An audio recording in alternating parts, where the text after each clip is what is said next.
Muy buenos días a todos nuevamente, dando continuidad ahora a nuestra clase grabada y es del tema que acabamos de ver sobre los modelos económicos.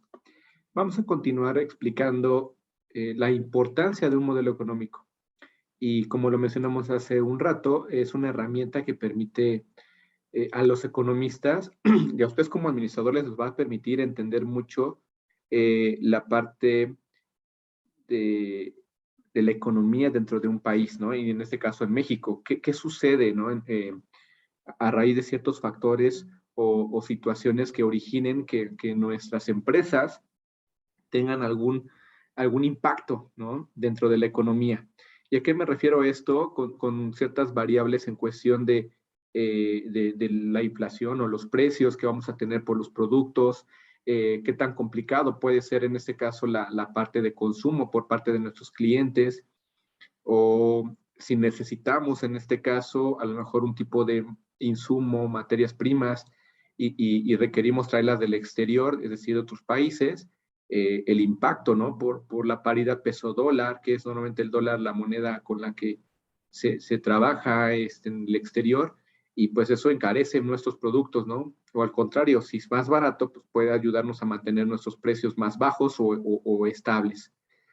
Y pues los entender los modelos económicos te permite todo eso, además de al gobierno, por ejemplo, le permite diseñar políticas económicas, esto para proteger a las empresas nacionales, ¿no? Ante las extranjeras por pues muchos acuerdos que tenemos y actualmente como competimos a nivel mundial en un país, en un mundo globalizado, todas las empresas compiten, ¿no? Independientemente de qué país sea. Entonces, a veces esto permite mucho el entender nuestro modelo económico que hay que proteger en el caso del gobierno a las empresas nacionales. También los modelos permiten predecir algunos cambios que pudiera haber en ciertas variables macroeconómicas como la parte del desempleo, ¿no? O la parte de la inflación el alza de precios en productos, por cómo se manifiesta toda esta parte. Entre pues mayor haya un encarecimiento, sobre todo en cierto producto, a veces ese producto afecta a muchos más y por lo tanto puede haber una inflación y ahí es donde se debe de identificar qué es lo que se tendría que hacer. Por ejemplo, en el caso de la gasolina, que es normalmente donde tenemos ahí muchas variaciones, ¿no? Y problemas en el que pues prácticamente en todo va a impactar la gasolina, si aumenta o baja el precio de las gasolinas. El combustible pues se ocupa en cualquier transporte, ¿no? Para poder eh, llevar las mercancías a los diferentes lugares en donde el consumidor va a poder tenerlos y eso afecta también, ¿no? Y puede causar una inflación y a veces el gobierno tiene que subsidiar ciertas cosas, ¿no? Para mantener precios. También identificar posibles fenómenos o situaciones particulares. Aquí esto también permite mucho estudiar si va a haber alguna recesión económica o no, dependiendo qué tanta producción se pueda tener en un país, a diferencia de otros, ¿no? Incluso qué tanto, y a eso se refiere mucho el poder que pueda perder nuestra moneda frente a, siempre normalmente se va a hacer con la moneda más fuerte o la moneda que se utiliza a nivel mundial, el tema de divisas, como es el dólar, y entre mayor peso perdamos ante el dólar, ¿qué sucederá? ¿No? Entonces empiezan a haber reacciones económicas porque pierde valor nuestra moneda y por lo tanto también estamos perdiendo un poder económico como país, ¿no? Eso significa, esa es una relevancia siempre que vemos que el dólar aumenta mucho más o vale mucho más que nuestro peso, significa eso. ¿Y a qué se debe? Pues prácticamente pues a la parte de producción que se está dejando de hacer en el país, ¿no?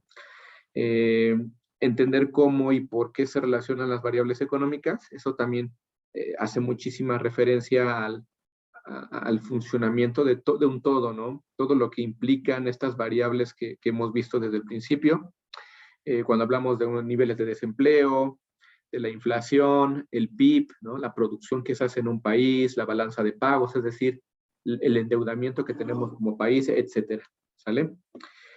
Y pues bueno, los modelos económicos actuales que tenemos son el capitalista, ¿no? El capitalista pues se centra mucho en la parte de la propiedad privada, es decir, las empresas son las que van a llevar a cabo el control de toda la economía del país y no el gobierno, ¿no? Entonces, ellos son los que se encargan en hacer todos los movimientos estratégicos que, bueno, pues en algunos países sirve mucho porque tienen esa visión, ¿no? De cómo generar más riqueza.